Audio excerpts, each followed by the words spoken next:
going on over there? I saw you with the box. What was in the box? What's in the box? Not until you give me the What's in gun. the fucking box? West Coast Davengers.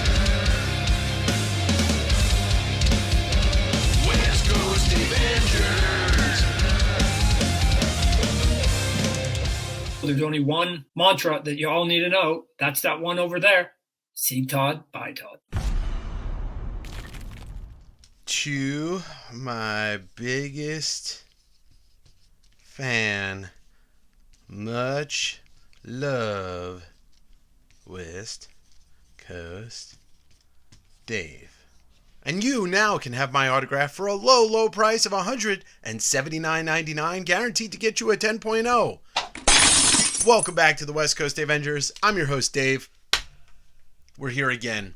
I got another episode for you today. You're watching it right now. But first, before we begin, don't forget, after the video's done, hit like, throw a comment down below, call me a hypocrite, and then subscribe because you know you want to. I aim to bring you honest, good comic book content with a little dash of humor and about 75% ridiculousness. I also have a podcast called Direct Edition. It's currently on summer hiatus. Going to be back real soon with some new episodes. You could find it on all major streaming platforms, as well as it has its own YouTube channel. You can find the links down below. More importantly, I have a new website, westcoastdavengers.com. Go there for everything. The podcast, to check out the Jack Kirby zine, to contact me if you have a collection to sell, you're looking for certain books, you can always send me your want lists, and I will get back to you. I know we have gone on this circle on this channel about CGC and how much I don't like them, but as a business owner, I sell comic books. I have to make sure that I have graded books for sale, because when they sell, it's good money. Pretty much that simple. I tested out the new signature verification or authentication, if you want to call it, because CGC had recently purchased JSA, the second largest authentication company in the world, only second to PSA. We're going to see what I got. But before we get started on that, and I show you that it's 3 books, I don't know the grades, so it's a total surprise to me. I want to give you a little bit of background because I've been in the, not just the collecting signatures and autographs, hobby for a long time, but I've actually was in and worked in the sports memorabilia and autograph business for years, over a decade. I started collecting autographs when I was a kid. My parents would take me to hockey games. I grew up on Long Island, so I'd go to Islander games. My aunt used to get us free tickets to Devil games because they were sponsored by her company. And so my parents were always happy to let me and my brother wait after games to get autographs, because my dad was into that and did that as a kid at Ebbets Field. So, why stop your children from enjoying the same thing? That grew into a huge passion of mine, almost a complete business for a long time, where I would collect autographs. I would keep a lot of stuff for myself. I collected game-used hockey memorabilia, but to fund the hobby kind of in the way that we do with comics, it was at the beginning of eBay, so I started selling stuff on eBay in '99. So, if a guy signed like 2 photos for me, I'd sell 1 and keep 1, or cards. And that just kind of gradually moved on to collecting celebrity autographs, music autographs, wrestling autographs. I lived in New York, so I had access to pretty much everything. So as I gradually moved on, I would just get things signed, and I kept a lot of it. I sold a lot of it. That being said, I have a lot of experience with autographs. I would never call myself somebody that could be a professional authenticator, but an amateur one for sure. I used to go to Vegas a lot for work, and you go to these stores with all these signed things, and you're like, oh my God, it's crazy. They have Pearl Jam signed guitars, Pink Floyd signed guitars, all that stuff, or not all of that stuff, but most of that stuff was fake. But I used to work myself for Steiner Sports back in the day at their Hall of Heroes store, and then I eventually worked for a company that did live and silent auctions, but also did signings. I sat with Pele for 4 hours and did a signing with him. Over the course of a bunch of weeks, I did a signing with the 1980 men's Olympic hockey team, the Miracle on Ice team, Doc Gooden, Bill Buckner, Mookie Wilson. I worked with Mariano Rivera. So there's a lot of people that I've been around, and I really have an idea of what fake autographs are versus real autographs just by even looking at them. But that's not what this is about. Before I get opening, I just want to say that I'm not 100% against this whole CGC JSA marriage. I think it's actually good for people that have lifelong collections or just, you know, get their raw books signed, but now they want them slabbed. And look, I personally am not keeping anything from this. For people that want to, it's not a bad idea if you want to eventually sell these books. For me, I don't get any of my autographs slabbed. I'm going to show you some of the stuff I've gotten signed over the years that means a lot to me that I've never got authenticated because I got it signed myself. Why do I need somebody to tell me that it's real? I was there. For example, this Vitology Pearl Jam album signed by Eddie, Jeff, Stone, and Mike. And it says for David up there. I mean, why would I ever need somebody to tell me this was real? I handed it to them. I handed it to Eddie Vedder and he signed it. You know, I got a lot of photos signed. I sold a lot, but here's a Mario Lemieux signed photo that I got when I was in Pittsburgh when Russell Crowe was shooting Cinderella Man in New York. I think it was Cinderella Man. It might have been American Gangster. Anyway, here's Russell Crowe. It's personalized to me from Gladiator, which is one of my favorite movies of all time. You know, I could get these PS8 or JS8, but why? Unless I intend to flip them, sure, but I've had all that stuff for over 2 decades. Why would I bother now?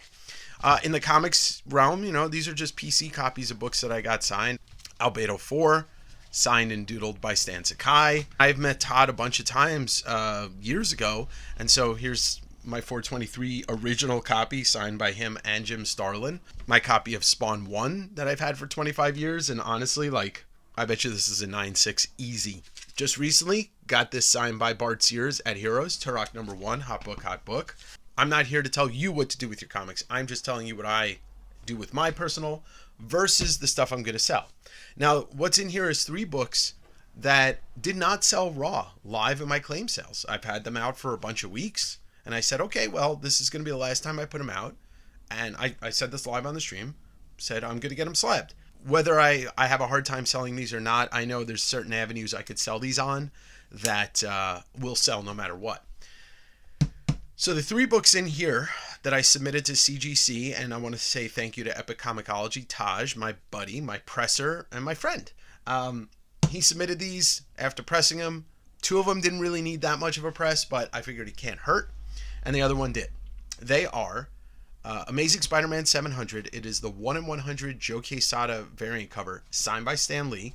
Found it in a collection a couple of months ago. Didn't even know it was in there. And then obviously I'm hoping that these all pass authentication. Now, I would not have submitted them if I thought, even for a minor bit, that any of this was fake. Batman, I believe it's 608, the first Hush storyline Jim Lee cover. It's signed by Jim Lee and Alex Sinclair. That had a certificate of authenticity from a signing from 17 years ago or whenever the book came out. And then the last one was a copy of New Mutants 98 signed by Rob Liefeld and Fabian Nicieza, aka K. Fabian Nicieza. I think that one's going to be around an 8.5, and I think the other 2 are around 9.6.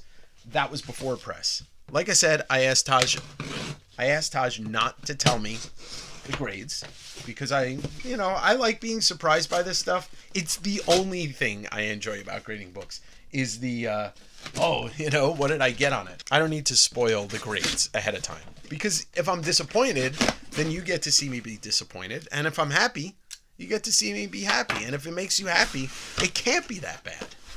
All right, enough of Cheryl and her crows. Here.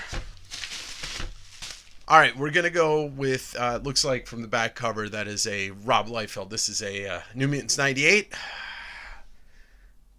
It got the black bar, so it's authentic, obviously. The Liefeld signature's up here in silver. The K. Fabian Nicieza is over here. And, wow! Taj, you magician! A 9.4! Hell yeah! See, this is what happens. I generally like to undergrade. I like the people that buy books from me to win.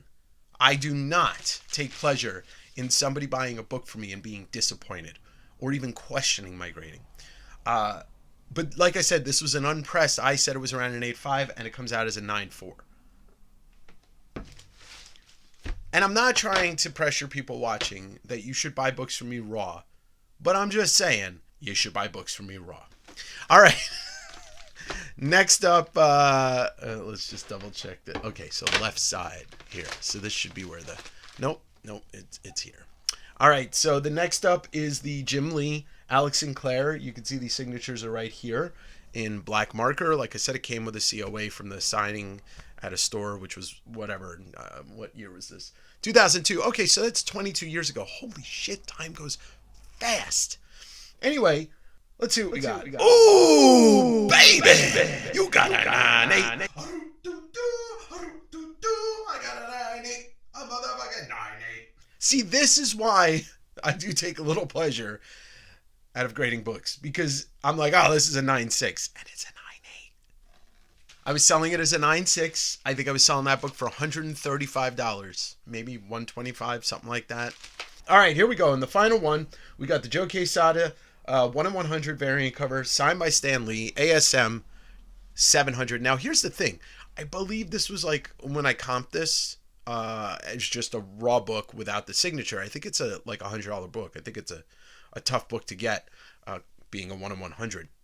But it's signed by Stan Lee, and ooh, a 9.6, dead on. I don't know why I was expecting anything different. I called this being a 9.6, and it was a 9.6.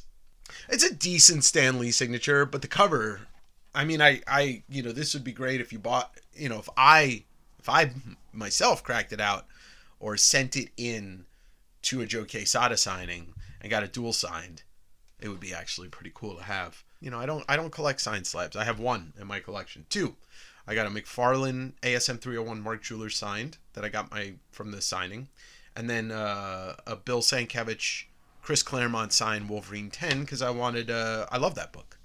Anyway, enough about me, and let's talk about this. I think that the JSA CGC labels are probably the coolest looking labels that CGC has.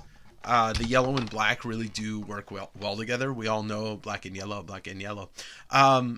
But, it's just not my style to covet these. I am happy to move these on to other people. If you're into this is a great way to enjoy autographs.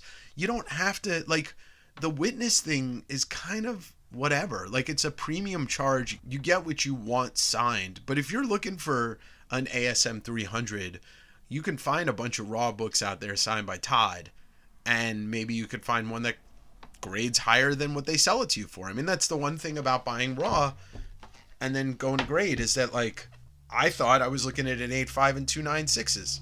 I ended up with a 9.4, 9.6, and a 9.8. Anyway, I know a lot of you are going to be like, well, you always talk about how you hate slabs. I am not a crook. It's my business, and I got to eat. Baby gotta eat. Anyway, thanks for watching, and I hope you enjoyed this episode of West Coast Davengers. Don't forget to like, comment, subscribe, follow it, check out the podcast, westcoastdavengers.com, and I'll see you on the next episode. I'll see you. No, I always sing the same songs. I'm not gonna sing. Why am I sneezing? I don't ever sneeze. Ah, fuck. I hate it when a sneeze disappears.